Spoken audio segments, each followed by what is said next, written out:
Expo ಅಂತ ಮಾಡ್ತಾರಲ್ಲ,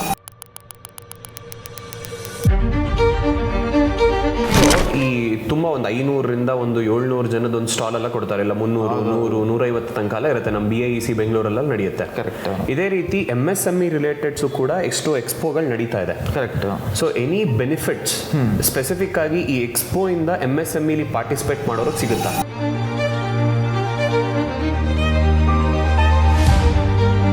so ಇವಾಗ ಎಕ್ಸಿಬಿಟರಲ್ಲಿ ತುಂಬ ವೆರೈಟಿ ಇದೆ. ಇವಾಗ ಕಂಪ್ನಿ ಆಗಿರ್ಬೋದು ಅಥವಾ ಈ ಇಂಡಸ್ಟ್ರಿ ಬಾಡಿ ಆಗಿರ್ಬೋದು ಅಥವಾ ಗೌರ್ಮೆಂಟವರೇ ಆಗಿರ್ಬೋದು, ಎಲ್ಲರೂ ಈವೆಂಟ್ಗಳನ್ನು ಹೋಸ್ಟ್ ಮಾಡ್ತಾರೆ ಥ್ರೂಔಟ್ ಇಂಡಿಯಾ. ಬೆಂಗಳೂರಲ್ಲಿ, ತಮಿಳ್ನಾಡಲ್ಲಿ, ಆಂಧ್ರದಲ್ಲಿ ಎಲ್ಲೆಲ್ಲರೂ ಹೋಸ್ಟ್ ಮಾಡ್ತಾ ಇರ್ತಾರೆ. ಸೊ ಅವ್ರದ್ದು ಪ್ರೊಫೈಲ್ನ MSME ಅವರಿಗೆ ಸಬ್ಮಿಟ್ ಮಾಡಬೇಕು.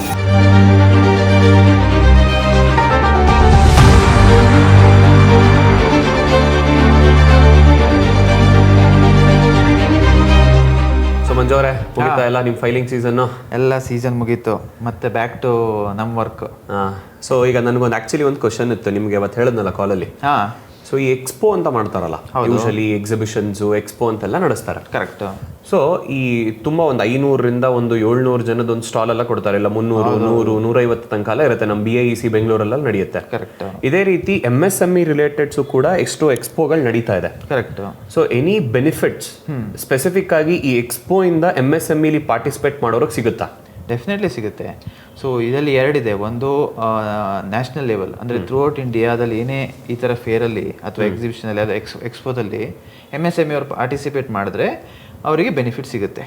ಸೊ ಅದಲ್ಲದೆ ಕೆಲವೊಂದು ಟೈಮ್ ಫಾರಿನಿಗೆ ಹೋಗ್ತಾರೆ, ಕೆಲವೊಂದು ಸಲ ಫಾರಿನಲ್ಲಿ ಎಕ್ಸ್ಪೋದಲ್ಲಿ ಪಾರ್ಟಿಸಿಪೇಟ್ ಮಾಡ್ತಾರೆ, ಅಥವಾ ಅವ್ರ ಜೊತೆ ಕೊಲಾಬ್ರೇಷನ್ ಆಗಿ ಕೆಲವೊಂದು ಟೆಕ್ನಾಲಜಿನೆಲ್ಲ ಕಲ್ತ್ಕೊ ಬರ್ತಾರೆ. ಆ ಥರ ಏನು ಟ್ರೇಡ್ ಮೀಟು ಅಥವಾ ಬಿಸ್ನೆಸ್ ಮೀಟ್ಗಳಲ್ಲೂ ಪಾರ್ಟಿಸಿಪೇಟ್ ಮಾಡೋದು, ಅದಕ್ಕೂ ಬೆನಿಫಿಟ್ ಸಿಗುತ್ತೆ. ಸೊ ಅದರಲ್ಲಿ ಏನು ಎಕ್ಸ್ಪೆಂಡಿಚರ್ ಆಗಿರುತ್ತಲ್ಲ, ಟ್ರಾವೆಲಿಂಗ್ ಆಗಿರ್ಬೋದು ಅಥವಾ ಸ್ಟಾಲ್ ಹಾಕೋದಲ್ಲಾಗಿರ್ಬೋದು ಅಥವಾ ಅದ್ರ ಮೇಲೆ ಅಡ್ವರ್ಟೈಸ್ಮೆಂಟ್ ಅಥವಾ ಬಾಕಿದು ಮಾಡಿದ, ಅದಕ್ಕೂ ಅವರಿಗೆ ಬೆನಿಫಿಟ್ ಸಿಗುತ್ತೆ. ಸೂಪರ್. ಅಂದರೆ ಈಗ ಮೇಯ್ನ್ ಆಗಿ ಇದಕ್ಕೆ ರಿಜಿಸ್ಟರ್ ಮಾಡಬೇಕು ಅಂತ ಹೇಳಿದ್ರೆ ಏನಾದರೂ ಪ್ರೊಸೀಜರ್ ಇದೆಯಾ? ಸ್ಪೆಸಿಫಿಕ್ ಆಗಿ ಇದೇ ರೀತಿನಲ್ಲಿ ಮಾಡಬೇಕು ಅಂತ ಏನಾದರೂ ಇದೆಯಾ?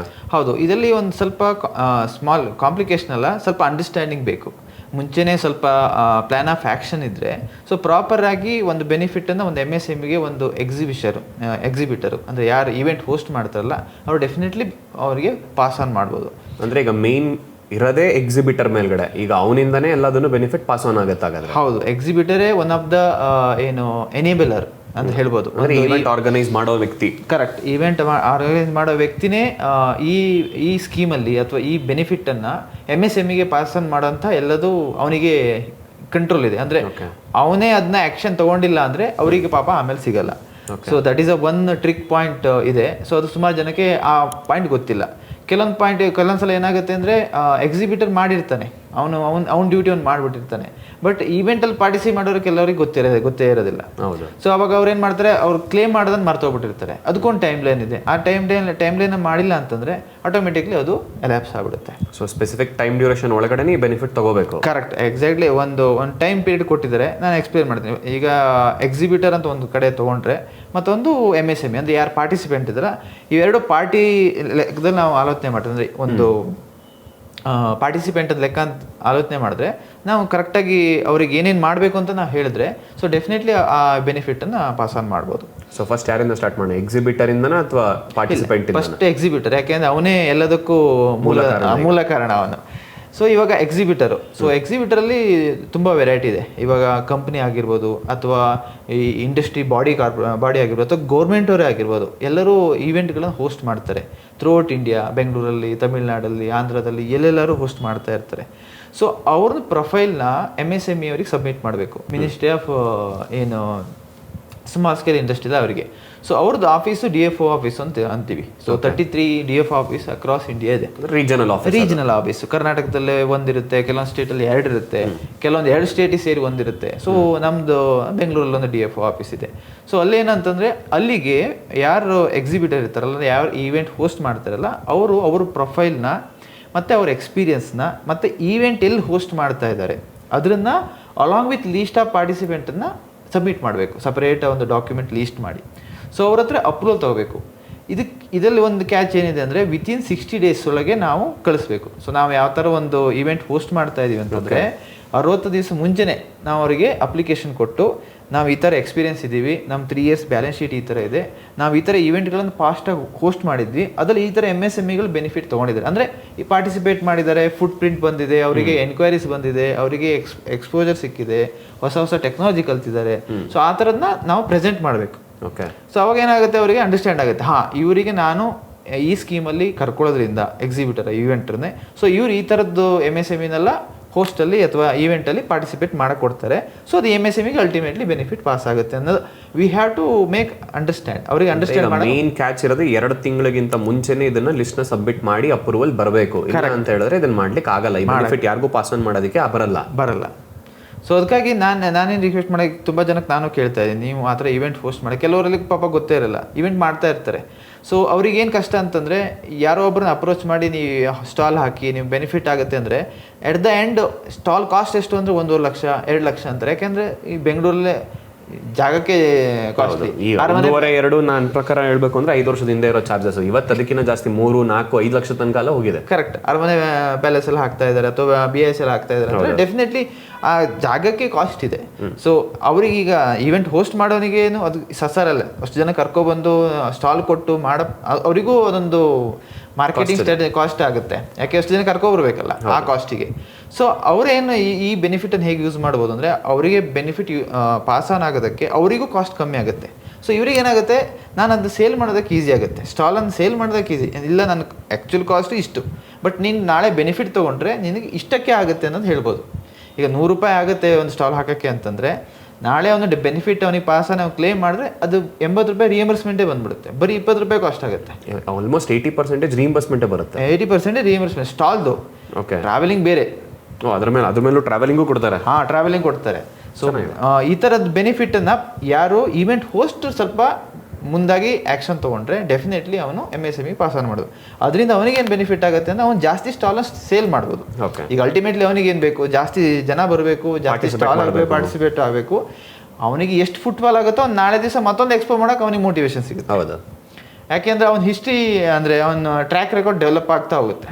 ಸೊ ಹಾಗಾಗಿ ಅದಲ್ಲದೆ ಕೆಲವೊಂದು ಇಂಡಸ್ಟ್ರಿ ಬಾಡೀಸ್ಗಳು ಏನು ಮಾಡ್ತಾರೆ ಅಂದರೆ, ಅವರು ಕೆಲವರಿಗೆಲ್ಲ ಇಂಡಸ್ಟ್ರಿ ಬಾಡೀಸ್ಗೆಲ್ಲ ಯೂಶ್ವಲಿ ಗೊತ್ತಿರುತ್ತೆ, ಯಾಕೆಂದರೆ ಡಿಪಾರ್ಟ್ಮೆಂಟ್ ಅವ್ರಿಗೆ ಟೈಪ್ ಇರೋದಕ್ಕೆ ಅಥವಾ ಗೊತ್ತಿರೋದಕ್ಕೆ.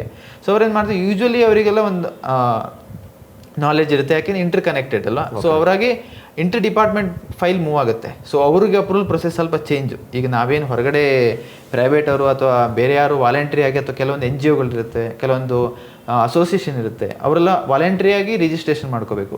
ಬಟ್ ಡಿಪಾರ್ಟ್ಮೆಂಟ್ ಅವರು ಅಥವಾ ಗೌರ್ಮೆಂಟ್ ಅವರು ಈವನ್ MSME ಅವ್ರು ಮಾಡ್ತಾ ಇರ್ಬೇಕಾದ್ರೆ ಅವ್ರಿಗೆ ಇಂಟರ್ ಡಿಪಾರ್ಟ್ಮೆಂಟ್ ಅಪ್ರೂವಲ್ ಅಲ್ಲೇ ಸಿಕ್ಬಿಡುತ್ತೆ.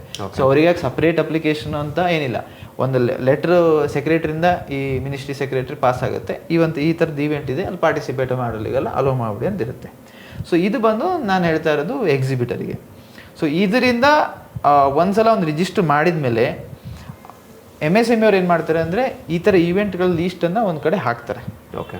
ಸೊ ನಾವು ಯಾವ್ದಾದ್ರು ಈವೆಂಟ್ ಪಾರ್ಟಿಸಿಪೇಟ್ ಮಾಡ್ತಾ ಇದ್ದೀವಿ ಅಂದರೆ ಅಲ್ಲೋಗಿ ನೋಡಿದ್ರೆ ಅಲ್ಲಿ ಲೀಸ್ಟ್ ಆಗಿದೆ ಅಂದರೆ ಡೆಫಿನೆಟ್ಲಿ ನೀವು ಆ ಬೆನಿಫಿಟನ್ನು ಕ್ಲೇಮ್ ಮಾಡ್ಬೋದು. ಓಕೆ. ಅಲ್ಲಿ ನಾನು ಪಾರ್ಟಿಸಿಪೇಟ್ ಮಾಡೋದ್ರಿಂದ ನನಗೆ ಅದು ಬೆನಿಫಿಟ್ ಖಂಡಿತ ಬಂದೇ ಬರುತ್ತೆ. 80% ನೀವು ಹೇಳ್ದಂಗೆ ರೀಇಂಬರ್ಸ್ಮೆಂಟ್ ಆಗುತ್ತೆ. ಕರೆಕ್ಟ್. ಸೊ ನೀವು ಯಾವ್ದಾದ್ರು ಈವೆಂಟ್ ಪಾರ್ಟಿಸಿಪೇಟ್ ಮಾಡ್ತಾ ಇದ್ದೀರಾ, ಯಾರು MSME ಅವ್ರು ಯಾರು ಪಾರ್ಟಿಸಿಪೇಟ್ ಮಾಡ್ತಾ ಇದ್ದೀರಾ ಅಂತಂದರೆ, ಅಲ್ಲಿ ಹೋಗಿ ಲೀಸ್ಟ್ ನೋಡಿದ್ರೆ ಸ್ವಲ್ಪ ತೋರಿಸುತ್ತೆ ಇಂಥದ್ದು ಈವೆಂಟ್ ಇದೆ, ಯಾವಾಗ ಅಪ್ಲಿಕೇಶನ್ ಹಾಕಬೇಕು, ಎಷ್ಟು ಸ್ಟಾಲ್ ಅಮೌಂಟನ್ನು ಕೊಟ್ಟಿರ್ತಾರೆ ಅವರು. ಅಂದರೆ ಇದು ನೀವು ಹೇಳ್ತಾರೋ ಲಿಸ್ಟ್ ಸ್ಪೆಸಿಫಿಕಲಿ ಸ್ಟೇಟ್ ವೈಸ್ ಇರುತ್ತೆ ಅಥವಾ nationwide? Nationwide. MSME ಸೆಗ್ಮೆಂಟಲ್ಲಿ ನೇಷನ್ ವೈಡ್. ಓಕೆ. ಸೊ ನಾವು ಅದು ಲಿಂಕನ್ನು ಹಾಕೋಣ. ಸೊ ಅವರಿಗೆ ಅಲ್ಲಿ ಲೀಸ್ಟ್ ತೋರಿಸುತ್ತೆ. ಸೊ ಅದ್ರಲ್ಲಿ ಏನಾಗುತ್ತೆ ಅಂತಂದರೆ, ನೀವು ರ್ಯಾಂಡಮ್ ಆಗಿ ಪ್ರೈಸಿಂಗ್ ಮಾಡೋಕ್ಕೂ ಆಗಲ್ಲ. ಅವ್ರದ್ದೊಂದು ಸ್ಟ್ಯಾಂಡರ್ಡ್ ಏನು ಬ್ಯಾಂಡ್ ವಿಡ್ತ್ ಪ್ರೈಸಿಂಗ್ ಇದೆ, ಆ ಪ್ರೈಸಿಂಗ್ ಒಳಗೇನೆ ನೀವು ನಿಮ್ಮ ಸ್ಟಾಲನ್ನು ಕೊಡಬೇಕು. ಸೊ ಅವ್ರು ಕೊನೆಗೆ ಹಾಕಿರ್ತಾರೆ ಎಷ್ಟು ಸ್ಟಾಲಿಗೆ ಎಷ್ಟಾಗುತ್ತೆ ಏನು ಅಂತಲೂ ಅದೇ ಒಂದು ಲಿಂಕಲ್ಲಿ ಎಲ್ಲದೂ ಇರುತ್ತೆ. ಸೊ ಅಲ್ಲಿ ಲಿಂಕಲ್ಲಿ ಇರುತ್ತೆ ಯಾವ ಈವೆಂಟು ಯಾರಿಗೋಸ್ಕರ, ಯಾವ ಥರ MSME ಅವ್ರು ಪಾರ್ಟಿಸಿಪೇಟ್ ಮಾಡ್ಬೋದು. ಕೆಲವೊಂದು ಸಲ ವಾಟರ್ ಎಕ್ಸ್ಪೋ ಅಂತ ಇರುತ್ತೆ, ಈ water related water treatment, ETP ಅನ್ನೋದ್ರಿಗೆಲ್ಲ ಈ ಸೀವೇಜು ಕಂಪ್ಲೀಟಾಗಿ ಅದರಲ್ಲಿ ಇನ್ಕ್ಲೂಡ್ ಆಗ್ಬಿಡುತ್ತೆ. ಕರೆಕ್ಟ್. ಕೆಲವೊಂದು ಸಲ ಜ್ಯುವೆಲರ್ಸ್ ಇರುತ್ತೆ, ಜ್ಯುವೆಲರ್ಸಲ್ಲಿ ಗೋಲ್ಡು ಸಿಲ್ವರು ಬಾಕಿ ಎಲ್ಲ ಜ್ಯುವೆಲರ್ಸು ಪಾರ್ಟಿಸಿಪೇಟ್ ಮಾಡ್ಬೋದು. ಸೊ ಕೆಲವೊಂದು ಸಲ ಈಗ ನಾವು ಬೆಂಗಳೂರಲ್ಲಿ ಒಂದು ಆಗ್ತದೆ ಬೇಕರ್ಸ್ ಅಂತ, ಬೇಕರ್ಸ್ ಇವೆಂಟ್ ಎಕ್ಸ್ಪೋ ಆಗ್ತಾ ಇದೆ. ಸೊ ಅದರಲ್ಲೆಲ್ಲ ಫುಡ್ ರಿಲೇಟೆಡ್ ಅವರು ಪಾರ್ಟಿಸಿಪೇಟ್ ಮಾಡ್ತಾರೆ. ಸೊ ಅದರಲ್ಲಿ ಈವೆಂಟ್ ಹಾಕಿರ್ತಾರೆ. ಸೊ ಏನೇನು ಈವೆಂಟು ಯಾವುದರಿಂದ ಯಾವ ಡೇಟ್ವರೆಗೆ ಇರುತ್ತೆ, ಪ್ಲಸ್ ಅಲ್ಲಿ ಅಲ್ಲೊಂದು ಮೆನ್ಷನ್ ಮಾಡಿರ್ತಾರೆ ಇಷ್ಟು ದಿನದೊಳಗೆ ಪಾರ್ಟಿಸಿಪೆಂಟು ರಿಜಿಸ್ಟರ್ ಮಾಡ್ಕೋಬೇಕು ಅಂತ. ಸೊ ಈವೆಂಟ್ ಅವ್ರು ರಿಜಿಸ್ಟರ್ ಮಾಡಿದ್ಮೇಲೆ ಅಲ್ಲಿ ಲಿಸ್ಟ್ ಶೋ ತೋರಿಸುತ್ತೆ. ಓಕೆ. ಸೊ ಪಾರ್ಟಿಸಿಪೆಂಟ್ ಅವರಿಗೂ ಒಂದು ಏನು ಟಾಸ್ಕು ಅಂತಂದರೆ ಆ ಇವೆಂಟಲ್ಲಿ ಪಾರ್ಟಿಸಿಪೇಟ್ ಮಾಡ್ತಾ ಇದ್ರೆ ಅಂತಂದರೆ ಅಲ್ಲೊಂದು ಡೇಟ್ ಕೊಟ್ಟಿರ್ತಾರೆ. ಯೂಶಲಿ ಈವೆಂಟ್ಗಿಂತ 10 days ಬಿಫೋರ್ ಒಂದು ಡೇಟ್ ಇರುತ್ತೆ. ಓಕೆ. ಸೊ ಆ ಡೇಟ್ ಒಳಗೆ ಪಾರ್ಟಿಸಿಪೆಂಟ್ ನಾನಾದರೆ ನಾನು ಒಂದು ಸಪ್ರೇಟಾಗಿ ಒಂದು ಅಪ್ಲಿಕೇಶನ್ನ ಮೂವ್ ಮಾಡಬೇಕು. ಆಲ್ಮೋಸ್ಟ್ ಡೆಡ್ ಲೈನ್ ಅದು. ಈವೆಂಟ್ಗಿನ್ನ 10 ದಿನದ ಮುಂಚೆ ಮಿನಿಮಮ್ ರಿಜಿಸ್ಟರ್ ಆಗಲೇಬೇಕು. ಕರೆಕ್ಟ್, ರಿಜಿಸ್ಟರ್ ಆಗಲೇಬೇಕು. ಸೊ ಅಲ್ಲೇನು ಕೇಳುತ್ತೆ, ನಿಮ್ಮ ಉದ್ಯೋಗ ಆಧಾರ ಹಾಕಿದ್ರೆ OTP ಆಗಿ ಲಾಗಿನ್ ಆದಮೇಲೆ ನಾನು ಇಂಥ ಟ್ರೇಡ್ ಫೇರಲ್ಲಿ ಪಾರ್ಟಿಸಿಪೇಟ್ ಮಾಡ್ತಾ ಇದ್ದೀನಿ ಅಂತ first initial submission. Okay. So ನಾನು ಪಾರ್ಟಿಸಿಪೇಟ್ ಮಾಡ್ತಾ ಇದ್ದೀನಿ ಅಂತ ಒಂದು ಸಬ್ಮಿಷನ್ ಮಾಡಬೇಕು. ಸೊ ಅದು 10 days ಮುಂಚೆ ಮಾಡಿಬಿಡ್ಬೇಕು. ಸೊ 10 days ಈವೆಂಟ್ ಆದಮೇಲೆ, ಈವೆಂಟ್ ಯೂಶಲಿ 2 to 3 days ಇರೋ ಈವೆಂಟಿಗೆ ಯೂಶಲಿ ಅಪ್ರೂವಲ್ ಕೊಡ್ತಾರೆ. ಸೊ ಮಿನಿಮಮ್ 2 days ಆದರೂ ಇರಬೇಕು, ಇಲ್ಲಾಂದರೆ ಕನ್ಸಿಡರ್ ಮಾಡಲ್ಲ. ಓಕೆ. 3 days ಇದ್ದರೆ ತುಂಬ ಒಳ್ಳೆಯದು. ಯೂಶಲಿ 2 to 3 days ಅವ್ರದ್ದು ಆಪರೇಷನ್ ಗೈಡ್ಲೈನ್ಸ್, ಅಂದರೆ ಈ ಥರದ್ದು ಬಂದರೆ ಅವ್ರು ಈವೆಂಟನ್ನು ಅಪ್ರೂವ್ ಮಾಡ್ಬೋದು ಅಂತ ಅವರಲ್ಲಿ ಇಂಟರ್ನಲ್ಲಿ ಇರೋಂಥ ಒಂದು ಮೆಥಡಾಲಜಿ. ಸೊ ಅದನ್ನ ಅಪ್ರೂವ್ ಮಾಡಿದ್ಮೇಲೆ, ಅಂದರೆ ಆ ಈವೆಂಟ್ ಆದಮೇಲೆ ಈವೆಂಟಲ್ಲಿ ಸ್ಪೆಸಿಫಿಕಲಿ ಒಂದು ನಿಮ್ಮ ಸ್ಟಾಲ್ ಇದ್ದರೆ stall photo, okay, 2 stall photo ತಗೋಬೇಕು. ಒಂದು ಬರೀ ಸ್ಟಾಲು, 2 ಸಲ ಪಾರ್ಟಿಸಿಪೇಟ್ ಇದ್ದರು, ಮತ್ತು ಯಾರು ಆ ಈವೆಂಟಲ್ಲಿ ಅಂದರೆ ಆ ಸ್ಟಾಲಲ್ಲಿ ಯಾರಿದ್ರು ಕಂಪ್ನಿ ಕಡೆಯಿಂದನ ಅಥವಾ ಆ MSME ಯೂನಿಟ್ ಕಡೆಯಿಂದನ ಅವ್ರದ್ದೊಂದು photo. Okay. So along with ಒಂದು ಫೀಡ್ಬ್ಯಾಕ್ ಫಾರ್ಮ್ ಅಂತ ಇರುತ್ತೆ. ಓಕೆ. ಸೊ ಅದನ್ನು ಎರಡನ್ನು ಎತ್ತಿಟ್ಕೊಳ್ಳೇಬೇಕು, ಯಾಕೆಂದ್ರೆ ಅದು ಈವೆಂಟ್ ಆದ್ಮೇಲೆ ಮತ್ತೆ ಫೋಟೋ ಸಿಗಲ್ಲ. ಹೌದು. ಸೊ ಈವೆಂಟಲ್ಲಿ ಮಾಡಬೇಕಾಗಿರೋ ಇಂಪಾರ್ಟೆಂಟ್ ಕೆಲಸ ಅಂದರೆ ಇದೆರಡು ಮಿಸ್ ಮಾಡದೆ ಮಾಡ್ಕೋಬೇಕು.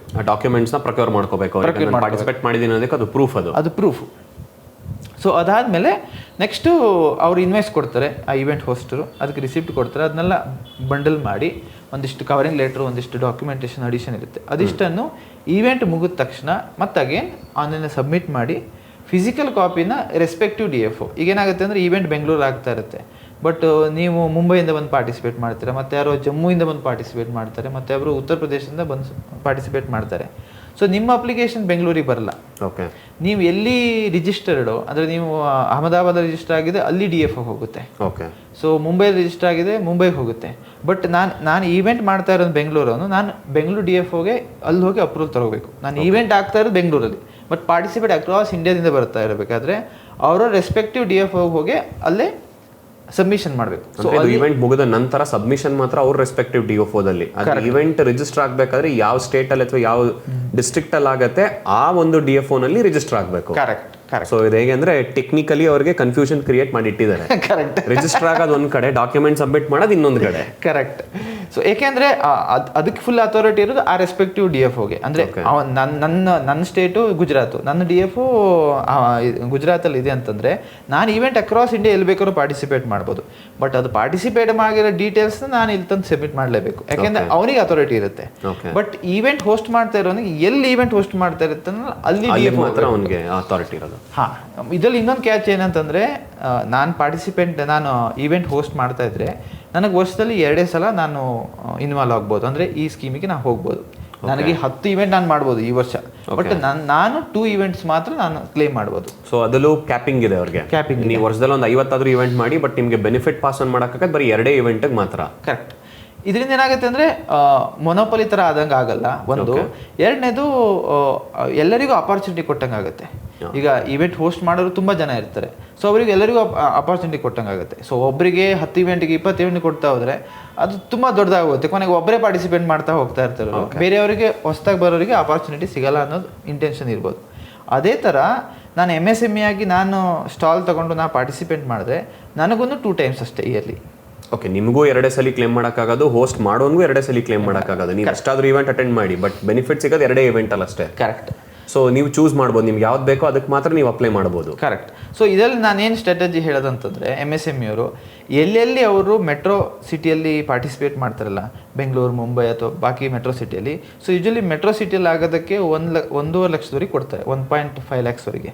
ಸೊ ಇದರಲ್ಲಿ ಏನೋ ಇನ್ಕ್ಲೂಡ್ ಮಾಡಿರ್ತಾರೆ ಅಂದರೆ ನೀವು ಸ್ಟಾಲ್ ಚಾರ್ಜಸ್ಸು, ಸೊ ಪ್ಲಸ್ಸು 25,000ವರೆಗೆ ನಿಮ್ಮ ಫ್ರೈಟು, ಅಡ್ವರ್ಟೈಸ್ಮೆಂಟು, ಆ flakes, board printing, overhead expenses. So ನಿಮಗೆ ಲೋಯೆಸ್ಟ್ 1,50,000ವರೆಗೆ ಬರೋ ಚಾನ್ಸಸ್ ಇರುತ್ತೆ. ಓಕೆ.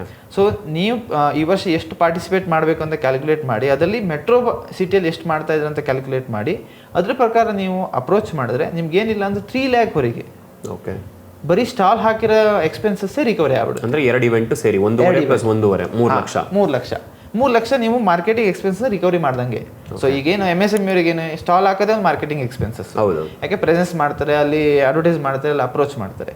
ಸೊ 3 lakhs ಅವರಿಗೆ ಅದು ಉಳಿಯುತ್ತೆ ಅಂತಂದರೆ that is a big junk of amount. ಖಂಡಿತ. ಅಲ್ಲದೆ ಹೋಸ್ಟ್ ಮಾಡೋನಿಗೂ ಒಂದೇನಾಗುತ್ತೆ ಅಂದರೆ 2 ಇವೆಂಟ್ ಮಾಡೋದ್ರಿಂದ ಪಬ್ಲಿಸಿಟಿ ಜಾಸ್ತಿ ಆಗುತ್ತೆ, ಪಾರ್ಟಿಸಿಪೆಂಟ್ ಜಾಸ್ತಿ ಬರ್ತಾರೆ. ಯಾಕೆಂದರೆ 80% ಕ್ಲೇಮ್ ಮಾಡ್ಬೋದು ಅಂತಂದರೆ, ಸೊ ಅದರಲ್ಲಿ ಆಲ್ರೆಡಿ 2 ಆಗೋಗಿದೆ ಅಂತ ಎಕ್ಸಾಂಪಲ್ ತೊಗೊಂಡ್ರು, ಏನಿಲ್ಲ ಅಂತಂದ್ರೆ 50 to 60% MSME ಎಲಿಜಿಬಲ್ ಇದ್ದೇ ಇರ್ತಾರೆ. ಓಕೆ. ಎಲ್ಲರೂ ಎಲ್ಲ ಇವೆಂಟ್ಗೂ ಪಾರ್ಟಿಸಿಪೇಟ್ ಮಾಡಲ್ಲ. ಸೊ ಅದಕ್ಕೂ ಅವನಿಗೇನಾಗುತ್ತೆ ಅಂದರೆ ಜಾಸ್ತಿ ಜನ ಇನ್ವಾಲ್ವ್ ಮಾಡ್ಕೊಳಕ್ಕಾಗುತ್ತೆ, ಜಾಸ್ತಿ ಬೇಗ ಇದನ್ನೆಲ್ಲ ಖಾಲಿ ಮಾಡ್ಬೋದು. ಓಕೆ, ಆ ಥರದ್ದಾಗುತ್ತೆ. ಸೊ ಮೇನ್ ಆಗಿ ಬೆನಿಫಿಟ್ ಇಲ್ಲಿ ಇಬ್ಬರಿಗೂ ಇದೆ. ಹೋಸ್ಟ್ ಮಾಡೋನಿಗೂ ಬೆನಿಫಿಟ್ ಇದೆ, ಅಲ್ಲಿ ಪಾರ್ಟಿಸಿಪೇಟ್ ಮಾಡುವಂಥ MSMEಗೂ ಸಹ ಬೆನಿಫಿಟ್ ಇದೆ. ಬಟ್ ಕ್ಯಾಪಿಂಗ್ ಏನಂದ್ರೆ ಇಡೀ ವರ್ಷದಲ್ಲಿ ನೀವು ಬರೀ 2 ಇವೆಂಟ್ಗಷ್ಟೇ ನಿಮಗೆ ಬೆನಿಫಿಟ್ ಕೊಡೋದು, ಎಲ್ಲ ಇವೆಂಟ್ಗೂ ಬೆನಿಫಿಟ್ ಕೊಡಲ್ಲ. ಕರೆಕ್ಟ್. ಬಟ್ ಇದನ್ನ ಯುಟಿಲೈಸ್ ಮಾಡಿಕೊಂಡ್ರೆ ಇನ್ನೂ ಬೇಕಾದಷ್ಟು ಸ್ಕೀಮ್ಸ್ ಇದೆ MSMEಲಿ. ನಾವು ಬರ್ತಾ ಒಂದೊಂದೇ ಎಕ್ಸ್ಪ್ಲೇನ್ ಮಾಡ್ತಾ ಹೋಗೋಣ. ಬಟ್ ಎಲ್ಲದಲ್ಲೂ ಅಪ್ರೋಚ್ ಮಾಡ್ತಾ ಹೋದರೆ ಅವ್ರು ಒಂದೊಂದೇ ಸ್ಟೆಪ್ ಬೈ ಸ್ಟೆಪ್ ಅವ್ರು ಕಾಸ್ಟಿಂಗ್ ಕಟ್ ಆಗ್ತಾ ಹೋಗುತ್ತೆ MSMEಲಿ. ಸೊ ನಾನು ಇವಾಗ ಏನು ಹೇಳಿದೆ, ಈ ಥರ ಸ್ಟಾಲಲ್ಲಿ ಹಾಕೋದಲ್ಲಿ ನಾವು ಮುಂಚೆ ಆಲ್ರೆಡಿ ಒಂದು ಬಾರ್ ಕೋಡ್ ಮೇಲೆ ಹಾಕಿದ್ದು. ಹೌದು, ಬಾರ್ ಕೋಡ್ ಹೇಳಿದ್ವಿ ನಾವು. ಅದಾದ್ಮೇಲೆ ಈಗ ಟ್ರೇಡ್ ಮಾರ್ಕ್ ನಾವು ನೆಕ್ಸ್ಟ್ ಯಾವಾಗಾರು ಹೇಳೋಣ. ಟ್ರೇಡ್ ಮಾರ್ಕನ್ನು ಬೆನಿಫಿಟ್ ತೊಗೋಬೋದು. ಅದರಲ್ಲಿ ಈಗ ಇಂಟರ್ನ್ಯಾಷನಲ್ ಯಾವ್ದಾದ್ರು ಟ್ರೇಡ್ ಫೇರು ಅಥವಾ ಎಕ್ಸಿಬಿಷನ್ ಅಥವಾ ಮೀಟಪ್ಪು, ಅಲ್ಲಿ ಟೆಕ್ನಾಲಜಿ ಎಕ್ಸ್ಚೇಂಜು ಅದಕ್ಕೆ ಹೋದ್ರೂ ಸಿಗುತ್ತೆ. So it is not restricted. ಅಂದ್ರೆ ಈವೆಂಟ್ ಬರೀ ಡೊಮೆಸ್ಟಿಕ್ ಒಂದಕ್ಕೆ ಅಲ್ಲ, ನೀವು ಇಂಟರ್ನ್ಯಾಷನಲ್ ಫೇರ್ಸ್, ಇಂಟರ್ನ್ಯಾಷನಲ್ ಎಕ್ಸ್ಪೋ ಅಥವಾ ಇಂಟರ್ನ್ಯಾಷನಲ್ ಎಕ್ಸಿಬಿಷನ್ಗೆ ಹೋದ್ರೂ ಕವರ್ ಆಗುತ್ತೆ. ಕರೆಕ್ಟ್. ಅದು ಬೇರೆನೇ ಸ್ಕೀಮು. ಇದು ನಾನು ಬರೀ ಮಾತಾಡಿದ್ ಬರೀ ಇದಕ್ಕೆ ಮಾತ್ರ, ಡೊಮೆಸ್ಟಿಕ್ ಮಾತ್ರ. ಇಂಟರ್ನ್ಯಾಷನಲ್ ಫೇರು, ಇಂಟರ್ನ್ಯಾಷನಲ್ ಟ್ರೇಡ್ ಬೇರೆ, ಅದು ಬೇರೆನೇ ಇದೆ. ಓಕೆ, ಆ ಸ್ಕೀಮ್ ಬೇರೆನೇ ಇದೆ. ಅದು ನಾವು ನೆಕ್ಸ್ಟ್ ಎಕ್ಸ್ಪ್ಲೇನ್ ಮಾಡಿ, ಅದು ಜಾಸ್ತಿನೇ ಆಗುತ್ತೆ. ಈಗ ಇಂಟರ್ನ್ಯಾಷನಲ್ ಕಾಸ್ಟಿಂಗೇ ಬೇರೆ. ಈಗ ಅವ್ನು ಫ್ಲೈಟಲ್ಲಿ ಹೋಗಬೇಕು, ಅಕಸ್ಮಾತ್ ಮೆಟೀರಿಯಲ್ ಏನಾರು ತೊಗೊಂಡು ಹೋಗುತ್ತೆ, ಅದು ಜಾಸ್ತಿ ಅದ್ರ ಬೇರೆ, ಫ್ಲೈಟ್ ಬೇರೆ. ಪ್ಲಸ್ ಅಲ್ಲದೆ ಅಲ್ಲಿದು ಕಾಸ್ಟಿಂಗ್ ಜಾಸ್ತಿನೇ. ಈಗ ದುಬೈಲ್ ಆಗೋ ಇವೆಂಟು ಅಥವಾ ಚೀನಾದಲ್ಲಿ ನಾ ಕೇಳ್ದಂಗೆ ಚೀನಾದಲ್ಲಿ ವರ್ಲ್ಡ್ಸ್ ಲಾರ್ಜೆಸ್ಟ್ ಎಕ್ಸ್ಪೋ ಆಗುತ್ತಂತೆ ಒನ್ ಟೈಮು. ಸೊ ಎಷ್ಟು ದೊಡ್ಡದಿದೆ ಅಂತಂದರೆ ನೋಡೋಕ್ಕೆ, ಅಂದರೆ ಒಂದು ಎಂಡಿಂದ ಮತ್ತೊಂದು ಎಂಡ್ ನೋಡೋಕ್ಕೆ 2 days ಬೇಕಂತೆ. ಓಕೆ. ಹೆಸರೇನು ಅಂತ ಮರ್ತೆ. That is the biggest expo in China. So ನೀವು ಅಲ್ಲಿ ಹೋದರೆ ನಿಮಗೆ ಆಲ್ ವೆರೈಟೀಸ್ ಆಫ್ ಏನು product it's available. It's an industrial hub.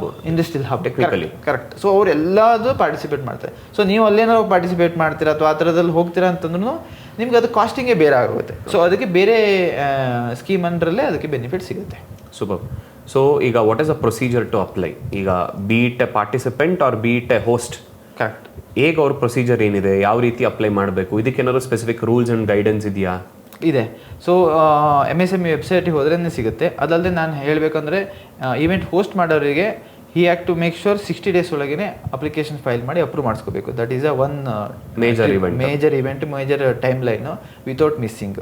So ಅದರಲ್ಲಿ ಇನ್ನೊಂದೇನು ಅಂತಂದರೆ ಅಪ್ರೋಚ್ ಮಾಡೋದಕ್ಕಿಂತ ಮುಂಚೆನೇ ಸೊ ಯಾರೆಲ್ಲ ಪಾರ್ಟಿಸಿಪೇಟ್ ಮಾಡ್ತಾ ಇದ್ದಾರೆ ಅಟ್ಲೀಸ್ಟ್ 100+ MSME ಲೀಸ್ಟ್ ರೆಡಿ ಇಟ್ಕೋಬೇಕು. ಓಕೆ. ಸೊ ಅವ್ರನ್ನೆಲ್ಲ ಆಲ್ರೆಡಿ ಕನ್ಫರ್ಮೇಷನ್ ತಗೊಂಡು ಆಲ್ಮೋಸ್ಟ್ ಮುಗ್ದೋಗೋದಲ್ಲ ಸರ್, ಈಗ 6 ತಿಂಗಳು ಮುಂಚೆನೇ ಸ್ಲಾಟ್ಸ್ ಬುಕ್ ಆಗಿರುತ್ತೆ. ಕರೆಕ್ಟ್. ಸೊ 2 ತಿಂಗಳು ಇಟ್ಸ್ ಅ ವೆರಿ ಫ್ಯಾಗ್ ಎಂಡ್. ಅದು ಆಕ್ಚುಲಿ ಅವ್ರಿಗೆ ಇನ್ನೂ ಮುಂಚೆನೇ ಲಿಸ್ಟ್ ಬಂದಿರುತ್ತೆ. ಅಟ್ಲೀಸ್ಟ್ ಏನೆಲ್ಲ ಪ್ಲಾನ್ ಮಾಡ್ಬೋದು. ಈಗ ಅದಾದ್ಮೇಲೂ ಬುಕಿಂಗ್ ನಡೀತಾ ಇರುತ್ತೆ.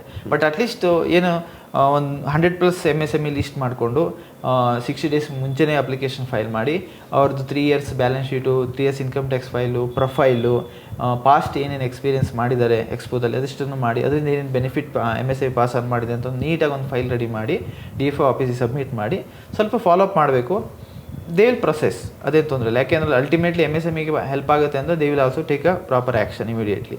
ಸೊ ಅವ್ರ ಕಡೆ ಜಾಬ್ ಅವ್ರು ಮಾಡ್ತಾರೆ. ಬಟ್ ನಾನು 60 days ಅವತ್ತೇ ಹೋಗಿ ಕೂತ್ಕೊಂಡು ಮಾಡಿಸ್ಕೊಡು ಅಂದರೆ they have their own work. ಆವಾಗ ಸುಮ್ಮನೆ ಇವರು MSMEಗೆ ಪಾಸನ್ನು ಮಾಡೋಂಥ ಬೆನಿಫಿಟ್ ಸುಮ್ಮನೆ ಕಳ್ಕೊತಾರೆ. ಇದಿಷ್ಟು ಎಕ್ಸಿಬಿಟರ್ ಮಾಡೋಂತಂದರೆ ಈವೆಂಟ್ ಹೋಸ್ಟ್ ಮಾಡೋರು ಶುಡ್ ಟೇಕ್ ಕೇರ್. ಅದಾದಮೇಲೆ ಈವೆಂಟಿಗೆ ಪಾರ್ಟಿಸಿಪೇಟ್ ಮಾಡ್ತಾ ಇರೋರು ಏನು ಮಾಡಬೇಕು ಅಂದರೆ ಫಸ್ಟ್ ಲೀಸ್ಟಲ್ಲಿ ಇದೆಯಾ ಅಂತ ಫಸ್ಟ್ ಚೆಕ್ ಮಾಡ್ಕೋಬೇಕು. MSME ಲೀಸ್ಟ್ ಬಿಡುತ್ತೆ, ಎವ್ರಿ ಅಪ್ಡೇಟ್ ಮಾಡ್ತಾನೆ ಇರುತ್ತೆ. ಸೊ ಆ ಲೀಸ್ಟಲ್ಲಿ ತೋರಿಸ್ತಾ ಇರುತ್ತೆ. ಸೊ ಅದು ಫಸ್ಟ್ ಚೆಕ್ ಮಾಡಿಕೊಂಡು ಅದಾದಮೇಲೆ ಕೆಲವೊಂದು ಸಲ ಇನ್ಹೌಸೇ ಇರ್ತಾರೆ ಹೆಲ್ಪ್ ಮಾಡೋಕ್ಕೆ, ಇಲ್ಲಾಂದರೆ ಬೇರೆ ಯಾವ್ದು ಪ್ರೊಫೆಷನಲ್ ಹೆಲ್ಪ್ ತೊಗೊಂಡು ಬಿಫೋರ್ ಇವೆಂಟ್ ಡೇಸ್ಗಿಂತ 10 ದಿವಸ ಮುಂಚೆನೇ ಒಂದು ಸ್ಮಾಲ್ ಆನ್ಲೈನ್ ಅಪ್ಲಿಕೇಶನಿಂದ ಸಬ್ಮಿಟ್ ಮಾಡಿಬಿಡಬೇಕು. ಓಕೆ. ಈಗ ನೀವು ಹೇಳ್ತಾ ಇರೋದೇನಂದ್ರೆ ಈಗ ಪಾರ್ಟಿಸಿಪೇಟ್ ಮಾಡೋ ವ್ಯಕ್ತಿ ನೀವು ಪಾರ್ಟಿಸಿಪೇಟ್ ಮಾಡ್ತಿರೋಂಥ ಒಂದು ಈವೆಂಟು MSMEನಲ್ಲಿ ರಿಜಿಸ್ಟರ್ ಆಗಿದೆಯಾ ಅದನ್ನು ಫಸ್ಟ್ ಕ್ರಾಸ್ ಚೆಕ್ ಮಾಡಬೇಕು ಅವನು. ಕರೆಕ್ಟ್. ಅದು ಇನ್ ಕೇಸ್ ಇದ್ದರೆ ಅವಾಗಷ್ಟೇ ಅವ್ನು ರಿಜಿಸ್ಟರ್ ಮಾಡೋಕ್ಕಾಗೋದು. ಕರೆಕ್ಟ್. ಇಲ್ಲ ಅಂದ್ರೆ ಅವ್ನು ಮಾಡೋಕ್ಕೆ ಬರೋದೇ ಇಲ್ಲ. ಯಾಕೆಂದರೆ ಅಲ್ಲಿ ತೋರಿಸುತ್ತೆ. ಈಗ ಅಪ್ಲಿಕೇಶನಿಗೆ ಹೋದಾಗ ಅಲ್ಲಿ ಯಾವ ಟ್ರೇಡ್ ಫೇರು ಅಂತ ಅಲ್ಲಿ ಲೀಸ್ಟ ತೋರಿಸುತ್ತೆ. ಮೇನ್ ಲಿಸ್ಟಲ್ಲೇ ಹಾಕಿಲ್ಲ ಅಂದಮೇಲೆ ಆ ಲಿಸ್ಟಿಗೆ ಬರೋದೇ ಇಲ್ಲ ಅವನಿಗೆ. ಸೊ ಹಾಗಾಗಿ ಅಲ್ಲಿದೆ ಅಂತ ನೋಡಿಕೊಂಡ್ರೆ ಅವ್ನು ಲಿಸ್ಟ್ ಏನು ಫಸ್ಟ್ ಅಪ್ಲಿಕೇಶನ್ ಫೈಲ್ ಮಾಡ್ಬೇಕಾದ್ರೆ ಲೀಸ್ಟಲ್ಲಿ ತೋರಿಸುತ್ತೆ ಇಂಥ ಇವೆಂಟ್ ಅಂತ. ಅದು ಸೆಲೆಕ್ಟ್ ಮಾಡಿದ್ರೆ ಒಂದಿಷ್ಟು information, basic information, stall price ಎಷ್ಟು ಏನು ಅಂತೆಲ್ಲ ಕೇಳುತ್ತೆ. ಅದನ್ನೆಲ್ಲ ಫಿಲಪ್ ಮಾಡಿಕೊಟ್ರೆ ಫಸ್ಟ್ ಅಪ್ಲಿಕೇಶನ್ ಮುಗೀತು. ಸೆಕೆಂಡ್ ಈವೆಂಟ್ ಆದಮೇಲೆ, ಈವೆಂಟ್ ಟೈಮಲ್ಲಿ photo feedback form without miss ತೆಗೆದು ಇಟ್ಕೊಂಡಿರಬೇಕು. ಈವೆಂಟ್ ಆದಮೇಲೆ ಹೋಸ್ಟ್ ಕಡೆಯಿಂದ tax invoice, original copy plus receipt, original copy ಇದಿಷ್ಟನ್ನು ತಗೊಂಡು DF ಆಫೀಸಿಗೆ ಒಂದು ಸಬ್ಮಿಟ್ ಮಾಡಬೇಕು. ಎಲ್ಲ ಒರಿಜಿನಲ್ಲೇ ಸಬ್ಮಿಟ್ ಮಾಡಬೇಕು. ಇದರಲ್ಲಿ ಇನ್ನೊಂದು ಕ್ಯಾಚ್ ಏನಂತಂದರೆ, ಈವೆಂಟಲ್ಲಿ ಆ್ಯಕ್ಚುಲಿ GST ಚಾರ್ಜ್ ಮಾಡ್ತಾರೆ. ಸೊ ಈ GST ಮತ್ತು ಆ ಕಾಸ್ಟ್ ಎಕ್ಸ್ಪೆನ್ಸಸ್ಸನ್ನು ಕ್ಲೇಮ್ ಮಾಡೋಕ್ಕಾಗಲ್ಲ, GSTನ ಕ್ಲೇಮ್ ಮಾಡೋಕ್ಕಾಗಲ್ಲ. ಯಾಕೆಂದರೆ ಆ GST ಕ್ಲೇಮ್ ಮತ್ತು ಆ ಫುಲ್ ಇನ್ವಾಯ್ಸನ್ನು DF ವಿಲ್ ಟೇಕ್, ಅಂದರೆ MSMEಗೆ ಪಾಸ್ ಆನ್ ಆದಂಗೆ. ಯಾಕೆಂದ್ರೆ ಅವ್ರು ಕಂಪ್ಲೀಟ್ ಅಮೌಂಟ್ ಕೊಡ್ತಾ ಇರೋದಕ್ಕೆ. ಸೊ ಇನ್ನೊಂದು ಕ್ಯಾಚ್ ಏನಂದರೆ SC ಕ್ರೆಡಿಟ್ ತೊಗೊಳೋದು ಬರಲ್ಲ ಇವರಿಗೆ. ಇನ್ಕಮ್ ಕ್ರೆಡಿಟ್ ಬರಲ್ಲ. ಕೆಲವೊಬ್ಬರು ತಗೋತಾರೆ, ನಾಳೆ ದಿವಸ ಅದು ಕ್ಯಾಚ್ ಆಗುತ್ತೆ, ಪ್ರಾಬ್ಲಮ್ ಬರುತ್ತೆ. ನಾವೇನು ಸಜೆಸ್ಟ್ ಮಾಡ್ತೀವಿ ಅಂದರೆ, ಎಸ್ಪೆಷಲಿ ಇವರೇನು GSTR 3B ಫೈಲ್ ಮಾಡ್ತಾರೆ ಅದು ಅನ್ಟಿಕ್ ಮಾಡಿ ಅದನ್ನ ಎಕ್ಸ್ಕ್ಲೂಡ್ ಮಾಡಿ ನೀವು ಪ್ರೊಸೆಸ್ ಮಾಡಿ ಅಂತಲೇ ನಾವು ಹೇಳ್ತೀವಿ. ಸೊ ಬೆಸ್ಟ್ ಈಗ ಅವರು GST ರಿಜಿಸ್ಟ್ರೇಷನ್ಗೆ ಬಂದಾಗ ಅಥವಾ ಫೈಲಿಂಗ್ಗೆ ಬಂದಾಗ ಇನ್ಪುಟ್ ಕ್ರೆಡಿಟ್ ತಗೋಬಾರ್ದು. ಕೇಸ್ ಈ ಥರ ಏನಾದ್ರು ಬೆನಿಫಿಟ್ ಅವ್ರು ಅಪ್ಲೈ ಆಲ್ರೆಡಿ ಮಾಡಿದ್ರೆ DFOದಲ್ಲಿ. ಕರೆಕ್ಟ್. ಯಾಕೆಂದ್ರೆ ನಾಳೆ ದಿವಸ ಅದು ರಿವರ್ಸ್ ಆಗೋಗುತ್ತೆ. ಯಾಕೆಂದ್ರೆ ನೀವು ಕ್ಲೇಮ್ ಮಾಡದೇ ಇರುವಂತಹ ITC ಕ್ರೆಡಿಟ್ ಅದಕ್ಕೋಸ್ಕರ. ಸೊ ಇನ್ನೊಂದೇನು ಅಂತಂದರೆ 80% ಜನರಲ್ ಕ್ಯಾಟಗರಿಗೆ ಸಿಗುತ್ತೆ, 100% women, SC ST, handicapped, ex service men. ಈ ಕೇಸಲ್ಲಿ MSME ಆಗಿದ್ದರೆ, ಅಂದರೆ majority of the people are MSMEs in this category, they will get 100% exemption. So complete 100% refund ಆಗ್ಬಿಡುತ್ತೆ. 100% ರಿಫಂಡ್ ಆಗ್ಬಿಡುತ್ತೆ. General category 80%. ನೀವು ಹೇಳಿದ ಲಿಸ್ಟ್ ಈಗ for example physically challenged, women entrepreneur, ex service mens, army, navy, air force, any of the service of the nation's defence. Correct. So ಇವರೆಲ್ಲರಿಗೂ 100% refund ಆಗುತ್ತೆ. SC ST including the backward class community. So ಅವರು ಅವರು MSME ಅಂದರೆ ಅವರು MSME ಮಾಡ್ತಾ ಇದ್ರೆ, ಆ MSME ಇವೆಂಟಲ್ಲಿ participate ಮಾಡಿದರೆ ಅವರಿಗೆ 100% ಅವರಿಗೆ ಸಿಗುತ್ತೆ. ಚೆನ್ನಾಗಿದೆ ಸರ್, ಇದು ಗೊತ್ತಿರಲ್ಲ. ನಾವು ಬರೀ ಎಕ್ಸ್ಪೋ ಮಾತ್ರ ನೋಡ್ತೀವಿ, ಎಕ್ಸ್ಪೋದಲ್ಲಿ ಅಡ್ವರ್ಟೈಸ್ಮೆಂಟ್ ಇವ್ರು ಸುಮ್ಮನೆ ಕೈಯಿಂದ ಎಷ್ಟು ಖರ್ಚು ಮಾಡ್ತಿರ್ತಾರೆ. ಅದರಿಂದ ಎಷ್ಟೋ ಸರಿ ಟು ಬಿ ಫ್ರಾಂಕ್ ಏನಾಗುತ್ತೆ ಅಂದ್ರೆ, ಅವನೋಗಿ ಬೀಜ ಹಾಕಿ ಬಂದಿರ್ತಾನೆ ಈಗ ಎಕ್ಸ್ಪೋದಲ್ಲಿ. ಕರೆಕ್ಟ್. ಅದು ಯಾವಾಗೋ ಲೀಡ್ ಬರುತ್ತೆ ಅಥವಾ ಯಾವಾಗೋ ಆ ಥರ ನಮಗೂ ಎಷ್ಟೋ ಸಲ ಆಗಿದೆ, ನಮ್ಮ ಕ್ಲೈಂಟ್ಸ್ಗೂ ತುಂಬಾ ಜನಕ್ಕೆ ಆ ಥರ ಆಗಿದೆ. ಎಕ್ಸ್ಪೋಗೆ ಹೋದಾಗ ಅವ್ನು ಏನು ಬಂದಿರಲ್ಲ, ಬಟ್ ಯಾರನ್ನೋ ಮೀಟ್ ಮಾಡಿರ್ತಾನೆ, ಯಾರನ್ನೋ ಮಾತಾಡ್ಸಿರ್ತಾನೆ, ಅವ್ನ ಕಾಂಟ್ಯಾಕ್ಟ್ ಎಕ್ಸ್ಚೇಂಜ್ ಆಗಿರುತ್ತೆ. ಕರೆಕ್ಟ್. ಅವ್ನು ಯಾವಾಗೋ 1 ವರ್ಷ 2 ವರ್ಷ ಬಿಟ್ಟ ಮೇಲೆ ಏನೋ ಒಂದು ಸರ್ವಿಸ್ಗೋಸ್ಕರ ಮತ್ತೆ ರೀಕನೆಕ್ಟ್ ಆಗ್ತಾರೆ, ಅಲ್ಲಿಂದ ಬಿಸ್ನೆಸ್ ಬಂದಿರೋದೆಲ್ಲ ಇದೆ. ಬಟ್ ಅಟ್ಲೀಸ್ಟ್ ಇವರು ಎಕ್ಸ್ಪೆನ್ಸಸ್ ಏನು ಇನ್ಕರ್ ಮಾಡ್ತಿದ್ದಾರೆ ಈ ರೀತಿ ಒಂದು ಎಕ್ಸ್ಪೋನ ಕಂಡಕ್ಟ್ ಮಾಡಿದಾಗ ಅಥವಾ ಎಕ್ಸ್ಪೋನಲ್ಲಿ ಪಾರ್ಟಿಸಿಪೇಟ್ ಮಾಡಿದಾಗ, 80% is not a small money. 80% of the money gets reimbursed with maximum capping of 1.5 lakh ಅಂದಾಗ ಆಟೋಮೆಟಿಕಲಿ ಒಂದು ಬೆನಿಫಿಟ್ ಇದೆ. ಎಷ್ಟೋ ಜನ ಗೊತ್ತೇ ಇಲ್ಲ, ಬರೀ ಪಾರ್ಟಿಸಿಪೇಟ್ ಮಾಡ್ತಾರೆ ಹೊರತು ಆ ಪಾರ್ಟಿಸಿಪೇಟ್ ಮಾಡಿರೋ ಇನ್ವೈಸ್ ಇಟ್ಕೊಂಡು ಅಥವಾ ರಿಜಿಸ್ಟರ್ ಮಾಡೋದ್ರಿಂದ 80% ಕಾಸ್ಟ್ ಬರುತ್ತೆ ಅಂತ ಟು ಬಿ ಫ್ರಾಂಕ್ ನನಗೂ ಗೊತ್ತಿರಲಿಲ್ಲ ಇದು. ಇನ್ನೊಂದೇನು ಸ್ಟ್ರಾಟಜಿ ಮಾಡ್ಬೋದು ಅಂದರೆ, ಹೊಸದಾಗೆಲ್ಲ MSME ಸ್ಟಾರ್ಟ್ ಮಾಡಿರ್ತಾರೆ, ಯಾವುದೊಂದು ಪ್ರಾಡಕ್ಟು ಯಾವುದೊಂದು ಇದು, ಅವರೆಲ್ಲ ಇಂಟೆನ್ಷನಲಿ ಆ ಲೀಸ್ಟ್ ನೋಡಿ ಪಾರ್ಟಿಸಿಪೇಟ್ ಮಾಡಿ ಅಟ್ಲೀಸ್ಟ್ 2 ಪಾರ್ಟಿಸಿಪೇಟ್ ಮಾಡೋದ್ರಿಂದ ಅವರಿಗೆ ಎಕ್ಸ್ಪೋಜರ್ ಸಿಗುತ್ತೆ. ಈಗ ನಾನೊಂದು ಈ ಒಂದು ಲೆವೆಲಿಗೆ ಬಂದಮೇಲೆ ನಾನು ಹೋಗ್ತೀನಿ, ಯಾಕೆ ನನ್ನ ಕಾಸ್ಟಿಂಗ್ ಪ್ರಾಬ್ಲಮ್ಮು, ನನಗೆ ವರ್ಕಿಂಗ್ ಬಜೆಟ್ ಇಲ್ಲ, ವರ್ಕಿಂಗ್ ಕ್ಯಾಪಿಟಲ್ ಮ್ಯಾನೇಜ್ ಮಾಡಬೇಕು ಅನ್ನೋ ಮೈಂಡ್ ಸೆಟ್ ಅಥವಾ ಪೊಸಿಷನ್ ಇದ್ದರೆ ಅಂಥ MSME ಅವ್ರು ಡೆಫಿನೆಟ್ಲಿ ಇದನ್ನು ಟ್ರೈ ಮಾಡ್ಬೋದು. ವರ್ಷದಲ್ಲಿ 2 ಅಂದ್ರೆ ಡೆಫಿನೆಟ್ಲಿ 6 ಮಂತ್ಸ್. ಸೊ ಅದರಲ್ಲಿ 1.5 ಲಕ್ಷ ವಾಪಸ್ ಬಂದ್ರು, ಸೊ ಮೇ ಬಿ 2 ಲಕ್ಷನೇ ಖರ್ಚಾಯ್ತು ಅಂತ ಇಟ್ಕೊಳ್ಳಿ, 4 ಲಕ್ಷ ಖರ್ಚಾಯ್ತು, 3 ಲಕ್ಷ ವಾಪಸ್ ಬಂತು, 1 ಲಕ್ಷ ಖರ್ಚಾದ್ರೂ ದಟ್ ಇಸ್ ಅಡ್ವರ್ಟೈಸ್ಮೆಂಟ್ ಆಗುತ್ತಲ್ಲ, ಎಕ್ಸ್ಪೋಜರ್ ಸಿಗುತ್ತೆ. ಕರೆಕ್ಟ್. ಅಷ್ಟು ಜನಕ್ಕೆ ರೀಚ್ ಆಗೇ ಆಗ್ತಾರಲ್ಲ, ಅದಕ್ಕೆ ಅದು ನಾಳೆ ನೀವು ಹೇಳ್ದಂಗೆ ಇವತ್ತು ಸೀಡಿಂಗ್ ಮಾಡಿ ಹೋಗಿದ್ರೆ 2 years ನಂತರ ಆಗುತ್ತೆ. But what the cost in 1 lakh only, not in 4 lakh. But ಅದ್ರ ಪ್ರೆಸೆಂಟ್ ಕಾಸ್ಟ್ ನಿಮ್ಗೆ ಕಡಿಮೆ ಆಯ್ತಲ್ಲ, ರೀಫಂಡ್ ಬಂದೇ ಬರುತ್ತೆ. ಸಿ ನೀವು ಹೇಳಿದ್ರೆ ಹಂಗೆ the chances of MSME refund is very high. Correct. ಈಗ ಅದರಲ್ಲಿ ನಿಮಗೆ ಒಂದು ಸ್ವಲ್ಪ ಡಿಲೇ ಆಗ್ಬೋದು, ಬಟ್ ಬಂದೇ ಬರುತ್ತೆ. ಇಲ್ಲ ಬಂದೇ ಬರುತ್ತೆ. ಯಾಕೆಂದರೆ ನೀವು ಅದರಲ್ಲೂ ಒಂದು ಸೆಕ್ಷನ್ ಕೊಟ್ಟಿದ್ದಾರೆ, ಇವಾಗ ಎಷ್ಟು ರಿಲೀಸ್ ಮಾಡಿದ್ದಾರೆ, ಅಕಸ್ಮಾತ್ ರಿಲೀಸ್ ಮಾಡಿಲ್ಲ ಅಂತಂದ್ರೂ ಯಾವಾಗ ರಿಲೀಸ್ ಮಾಡ್ತಾರೆ ಅನ್ನೋದೊಂದು ಲೀಸ್ಟ್ ಕೊಡ್ತಾ ಇದ್ದಾರೆ ಇವಾಗ. So 167 application still in under process, it will take next this month ಅಂತ ಅವ್ರು ಸ್ಪೆಸಿಫಿಕ್ ಆಗಿ ಹಾಕ್ತಾ ಇದ್ದಾರೆ. ಒಂದು ಅಡ್ವಾಂಟೇಜ್ ಏನಂದ್ರೆ, as the nation is growing, even they want to focus on industrialization. 1947 ಇಂದ ಹಿಡಿದು ಇವತ್ತವರೆಗೂ ಮೇನ್ ಫೋಕಸ್ ಇರೋದು ಇಂಡಸ್ಟ್ರಿಯಲೈಸೇಷನ್. ಕರೆಕ್ಟ್. ಸೊ ಅದರಲ್ಲಿ ನೆಗ್ಲೆಕ್ಟೆಡ್ ಏರಿಯಾನೇ MSME ಇದ್ದಿದ್ದು ಮುಂಚೆ. ಈಗ more focused area is MSME. Correct. ಯಾಕೆಂದರೆ ಇವಾಗ ಕೆಲವೊಂದು ಪ್ಲೇಸಸ್ ಎಲ್ಲ ಸ್ಪೆಷಲೈಸೇಷನ್ ಜಾಸ್ತಿ ಆಗ್ತಾ ಇದೆ. ಸ್ಮಾಲ್ ಏನು ಐಟಮೇ ಅದು ತುಂಬ ಸ್ಪೆಸಿಫಿಕ್ ಆಗಿ ತುಂಬ ರಿಕ್ವೈರ್ಡ್ ಕಸ್ಟಮೈಸ್ಗಾಗಿ ಆಗ್ತಾಯಿದೆ. ಅದು MSME ಅವ್ರು ಜಾಸ್ತಿ ಪಾರ್ಟಿಸಿಪೆಂಟ್ ಇನ್ವಾಲ್ವ್ಮೆಂಟ್ ಆಗ್ತಾ ಇದೆ. ಸೊ ಅವರಿಗೆ ಗ್ರೋತ್ ಕೊಡೋದ್ರಿಂದ ಸೊ ಮಾಸ್ ಪ್ರೊಡಕ್ಷನ್ ಅನ್ನೋರೇನೋ ಒಂದೇನೋ ಕೊಟ್ಟರೆ ಒಂದು ಮಾಸ್ ಪ್ರೊಡಕ್ಷನ್ ಮಾಡಾಕ್ತಾರೆ. Okay. ಏನೋ ಕಸ್ಟಮೈಸ್ ಬೇಕು ಅಥವಾ ಇಂಥದ್ದಕ್ಕೆ ನೀಶ್ ಏರಿಯಾಕ್ಕೆ ವರ್ಕ್ ಮಾಡಬೇಕಂದ್ರೆ ಅವ್ರು MSME ಅವರೇ ಫಿಟ್ ಆಗೋದು. ಡನ್. ಹಾಗಾಗಿ ಸೊ ಈಗ ನೆಕ್ಸ್ಟ್ ಯಾವ ಸ್ಕೀಮ್ ಬಗ್ಗೆ ತಗೊಳ್ಳೋಣ? ಫಾರ್ ಎಕ್ಸಾಂಪಲ್ ಈಗ ನಾವು ನಮ್ಮ ವ್ಯೂವರ್ಸ್ಗೆ ಬಿಡೋಣ, ನೋಡಿದವರು if that for all they are commenting, ಈಗ ನಿಮ್ಮ ಪ್ರಕಾರ ನಾನು ಈ ಇಂಡಸ್ಟ್ರಿಲಿ ಇದ್ದೀನಿ, ನನಗೆ ಈ ಇಂಡಸ್ಟ್ರಿ ರಿಲೇಟೆಡ್ ಅದರ ಒಂದು ಸ್ಕೀಮ್ಸ್ ಬೆನಿಫಿಟ್ ಬೇಕು ಕರೆಕ್ಟ್ ಅಂತ ಇನ್ ಕೇಸ್ ನೀವು ಕಮೆಂಟ್ ಮಾಡಿದ್ರೆ we can take up that specific ಆಗಿ ನೀವು ಏನೇ ಇದು ಹೇಳಿದ್ರು then will see how we can explore and how we can bring it proper. ಯಾವ ಥರ ಎಕ್ಸ್ಪ್ಲೇನ್ ಮಾಡ್ಬೋದು ಡೀಟೇಲ್ ಆಗಿ ನಾವು will cover. And more over if anyone ಈಗ ನಿಮಗೆ ಇದ್ರ ಬಗ್ಗೆ ಇನ್ನೂ ಅತಿ ಹೆಚ್ಚು ತಿಳ್ಕೋಬೇಕು ಅಥವಾ ಇದ್ರ ಬಗ್ಗೆ ನನಗೆ ಇನ್ನೂ ಇನ್ಫಾರ್ಮೇಷನ್ ಸಾಲ್ತಿಲ್ಲ ಅಥವಾ ಸ್ಪೆಸಿಫಿಕ್ ಆಗಿ ನನ್ನ ಪರ್ಟಿಕ್ಯುಲರ್ ಒಂದು ಬಿಸ್ನೆಸ್ ರಿಲೇಟೆಡೇ ತಿಳ್ಕೋಬೇಕು ಅನ್ನೋಂಗಿದ್ರು feel free to contact. Email ID ಕೂಡ ಮೆನ್ಷನ್ ಮಾಡಿರ್ತೀವಿ, ವಾಟ್ಸ್ಆ್ಯಪ್ ನಂಬರ್ ಕೂಡ ಮೆನ್ಷನ್ ಮಾಡಿರ್ತೀವಿ. You can always text, you can take an appointment. ಇಲ್ಲ ನೀವು ಮಂಜುನಾಥ್ ಅವ್ರನ್ನೇ ಡೈರೆಕ್ಟಾಗಿ ಬಂದು ಮೀಟ್ ಮಾಡಬೇಕು ಅನ್ನೋ ಹಾಗಿದ್ರು you can still come meet, get to know the information. ಅವರು ಲಾಸ್ಟ್ ಟೈಮೇ ಹೇಳಿದ್ರು ಇನ್ಫಾರ್ಮೇಷನ್ ಪ್ರೊವೈಡ್ ಮಾಡೋದಕ್ಕೆ ನಾನು ಖಂಡಿತ ಏನೂ ಚಾರ್ಜ್ ಮಾಡೋದಿಲ್ಲ ಅಂತ. ಡೆಫಿನೆಟ್ಲಿ ಇನ್ ಕೇಸ್ ಸರ್ವಿಸಸ್ ಬೇಕು ಅಂದಾಗ ಏನು ನಾಮಿನಲ್ ಚಾರ್ಜಸ್ ಇದೆ ಅದನ್ನು ಎಕ್ಸ್ಪ್ಲೇನ್ ಮಾಡ್ತೀನಿ. ನಮ್ಮಲ್ಲೇ ತೊಗೊಳ್ಬೇಕು ಅನ್ನೋ ರೂಲು ಇಲ್ಲ ಅವರಿಗೆ. ಸೊ ಫಸ್ಟ್ ತಿಳ್ಕೊಳ್ಳಿ, ಎಲ್ಲೇ ಮಾಡಿದ್ರು ಫಸ್ಟ್ ತಿಳ್ಕೊಂಡು ನಂತರ ಏನು ಬರುತ್ತೆ, ಏನು ಮಾಡಬೇಕು ಅಂತ ಗೊತ್ತಿದ್ರೆ ನಿಮಗೆ ಹೆಜ್ಜೆ ಇಡೋದಕ್ಕೂ ಈಸಿ ಆಗುತ್ತೆ. ಏನು ಮಾಡಬೇಕು ಅಂತಲೇ ಗೊತ್ತಿಲ್ಲ ಅಂತ ಹೇಳಿದ್ರೆ it will be full blurred out ಅದು.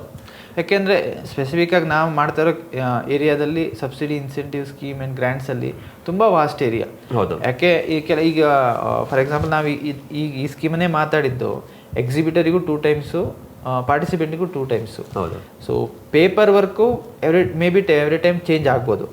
ಸೊ ಅದನ್ನು ಅಪ್ಡೇಟ್ ಮಾಡಿ ಇಟ್ಕೊಂಡಿರೋದಕ್ಕೆ ಕಷ್ಟನೂ ಆಗ್ಬೋದು. ಅದಕ್ಕಾಗಿ ಯಾರನ್ನೋ ಒಬ್ಬರನ್ನ ಕನ್ಸಲ್ಟೆಂಟ್ ಅಥವಾ ಯಾರನ್ನೋ ಒಬ್ಬರು ಹೈರ್ ಮಾಡಿ ಇಟ್ಕೊಂಡಿರೋದ್ರಿಂದ ಅದ್ರ ಬಗ್ಗೆ ತಿಳಿದಿರೋರನ್ನ ಮಾತಾಡಿದ್ರೆ ಒಳ್ಳೆಯದು. ಸೊ ಅದಕ್ಕೇನು ಡಾಕ್ಯುಮೆಂಟೇಷನ್, ಸ್ಮಾಲ್ ಡಾಕ್ಯುಮೆಂಟೇಷನ್ ಅರೇಂಜ್ ಮಾಡಿ ಅವ್ರ ಹತ್ರ ಫೈಲ್ ಮಾಡಿಸೋದ್ರಿಂದ ಇಟ್ಸ್ ಓಕೆ. ಅದಕ್ಕೆ ಅಂತ ಸಪ್ರೇಟ್ ಪರ್ಸನ್ ಅಥವಾ ಅವನೇ ಬಂದು ಅದನ್ನ ಎಕ್ಸಿಕ್ಯೂಷನ್ ಮಾಡೋದಕ್ಕಿಂತ ಅವನ ಕೆಲಸದಲ್ಲಿ ಬ್ಯುಸಿ ಆಗಿರ್ತಾನೆ. ಬಿಸ್ನೆಸ್ ಓನರ್ ಅವನಿಗೇನು ಮಾರ್ಕೆಟಿಂಗ್ ಮಾಡಬೇಕು, ಸೇಲ್ ಮಾಡಬೇಕು, ಆಪರೇಷನ್ ನೋಡ್ಕೋಬೇಕು. ಸೊ ವರ್ಷದಲ್ಲಿ 2 ಬರೋ ಬೆನಿಫಿಟ್ನಿಗೆ ಅವ್ನು ಕೂತು ಮಾಡೋದ್ರಿಂದ ಇಟ್ಸ್ ನಾಟ್ ವರ್ತ್ ಅಂತ ನನಗೂ ಅನ್ಸುತ್ತೆ. ಅದಕ್ಕೆ ನಮ್ಮಂಥವ್ರು ಇರ್ತೀವಿ, ಬೇರೆ ಯಾರೋ ಕನ್ಸಲ್ಟೆಂಟ್ ಇರ್ತಾರೆ, ಅವ್ರನ್ನ ಅಪ್ರೋಚ್ ಮಾಡೋದ್ರಿಂದ ಅವ್ರಿಗೆ ಯಾಕೆ ನಾವು ಡೈಲಿ ಬೇರೆ ಯಾವುದೋ ಒಂದು ಕೆಲಸಕ್ಕೆ ಬೇರೆ ಯಾವುದೋ ಕಡೆಗೋ ಒಂದು ಆಫೀಸಿಗೆ ಹೋಗ್ತಾ ಇರ್ತೀವಿ ಅಥವಾ ಅದ್ರ ಬಗ್ಗೆ ತಿಳ್ಕೊತಾ ಇರ್ತೀವಿ. So we are expert or we are doing daily job. So ಅದು ನಾವು ಅವ್ರಿಗೆ ಹೆಲ್ಪ್ ಮಾಡ್ಬೋದು. ಸೊ ಅವರು ಅದಕ್ಕಾಗಿ ಕೂತು ಟೈಮ್ ವೇಸ್ಟ್ ಮಾಡೋ ಬದಲು ರೀಚ್ ಔಟ್ ಮಾಡಿ ಡೆಫಿನೆಟ್ಲಿ ಮಾಡ್ಬೋದು. ರೀಚ್ ಔಟ್ ಮಾಡಿ ನಮ್ಮ ಹತ್ರ ಹೆಲ್ಪ್ ತೊಗೊಳೋದ್ರಿಂದ we are ready to help. ಅದಕ್ಕೇನು ವಿಷಯ. ಸೊ ನೆಕ್ಸ್ಟ್ ಈಗ ನಾನೇ ಒಂದು ಹೇಳೋಣ. ಫಾರ್ ಎಕ್ಸಾಂಪಲ್ ಈಗ textiles related I think it is a very vast area in India. We are the highest manufacturer of textiles. ನಮ್ಮಲ್ಲೇ ಮಾರಕ್ಕಾಗದೆ ತೆಗೆದು ಬೇರೆ ದೇಶಕ್ಕೂ ಮಾರ್ತಾ ಇದೀವಿ ಈಗ. So anything related to textiles will take it next. Sure. ಒಂದು ಸ್ಕೀಮ್ ಆಲ್ಮೋಸ್ಟ್ ಎಂಡ್ ಆಗಿತ್ತು. ಬರೀ 22 ಅಪ್ಲಿಕೇಶನ್ ಏನೋ ಫೈಲ್ ಆಗಿದೆ. They are bring it a big boom textile ಇಂಡಸ್ಟ್ರಿಯಲ್ಲಿ. ಸೊ ಅವ್ರು ಮತ್ತೆ ಅಗೇನ್ ಓಪನ್ ಮಾಡಿದ್ದಾರೆ 31st ಮಾರ್ಚ್ವರೆಗೆ. They extended. ಓಕೆ, ಈ ವರ್ಷ 2026 31st ಮಾರ್ಚ್ವರೆಗೆ. ಸೊ ನಮ್ಮದು ನೆಕ್ಸ್ಟ್ ಪಾಡ್ಕಾಸ್ಟ್ ಅದ್ರ ಮೇಲೆ ಇರುತ್ತೆ. ಸೊ ವಿಲ್ ಎಕ್ಸ್ಪ್ಲೇನ್ ಯಾವ ಥರ ಟೆಕ್ಸ್ಟೈಲ್ ಇಂಡಸ್ಟ್ರಿಗೆ ಆ ಬೆನಿಫಿಟ್ ಬರುತ್ತೆ, ಸೊ ಯಾವ ಥರ ಬರುತ್ತೆ, ಅದಕ್ಕೆ ಯಾವ ಥರ ಅಪ್ಲೈ ಮಾಡಬೇಕು, ಅದರಿಂದ ಟೆಕ್ಸ್ಟೈಲ್ ಇಂಡಸ್ಟ್ರಿಯವ್ರಿಗೆ ಏನು ಬೆನಿಫಿಟ್ ಬರುತ್ತೆ, ಸೊ ಆ್ಯಸ್ ಅ ನೇಷನ್ ಯಾವ ಥರ ಅದ್ರ ಎಕ್ಸ್ಪೆಕ್ಟ್ ಮಾಡ್ತಾ ಇದೆ. ಇದು ಸೆಂಟ್ರಲ್ ಗೌರ್ಮೆಂಟ್ ಬೆನಿಫಿಟ್ ಆಗಿರೋದ್ರಿಂದ so they have their own pipeline ಅಥವಾ ಅವ್ರದ್ದೇ ಒಂದು ಸ್ಟ್ರಕ್ಚರ್ ಇದೆ. ಸೊ ಈ ಥರ ನಾನು ಬೆನಿಫಿಟ್ ಪಾಸ್ ಆನ್ ಮಾಡೋದ್ರಿಂದ ಅವ್ರ expectation, production expectation, quality and export expectation ಇದೆ. So they want to meet. ಯಾಕೆಂದರೆ ಚೀನಾ ಸದ್ಯದಲ್ಲಿ ಟಾಪ್ ಇದೆ. So they want to beat China in terms of textile. So dependency create ಆಗ್ತಾ ಇದೆ that they don't want to do. ಯಾಕೆಂದರೆ dependency ಅಂದರೆ ಆ ಥರ ಅಲ್ಲ. So at least self sustain that ಆ ಲೆವೆಲ್ಗೆ ನಾವು ಬರಬೇಕಂತ, ಸೆಲ್ಫ್ ಸಸ್ಟೈನ್ ಆಗೋ ಲೆವೆಲ್ ಬರಬೇಕು ಅಂತ. So anything related to textile ಯಾರಿಗಾದ್ರೂ ಇಂಟ್ರೆಸ್ಟ್ ಇದ್ರೆ next upcoming podcast will be related to the textile industry and the schemes related by the MSME. So stay tune. Information ಇಷ್ಟ ಆಗಿದ್ರೆ ನಿಮ್ಮ ಫ್ರೆಂಡ್ಸ್, ಕೊಲೀಗ್ಸ್, ನಿಮ್ಮ ಸುತ್ತಮುತ್ತ ಇರೋರ್ಗು ಪಾಸ್ ಮಾಡಿ, ಸಬ್ಸ್ಕ್ರೈಬ್ ಮಾಡಿ. ಇದೇ ರೀತಿ ತುಂಬ ಅತಿ ಹೆಚ್ಚು MSME ಸ್ಕೀಮ್ಸ್ ಬಗ್ಗೆ ತಿಳ್ಕೊಳ್ಳೋದಕ್ಕೋಸ್ಕರ.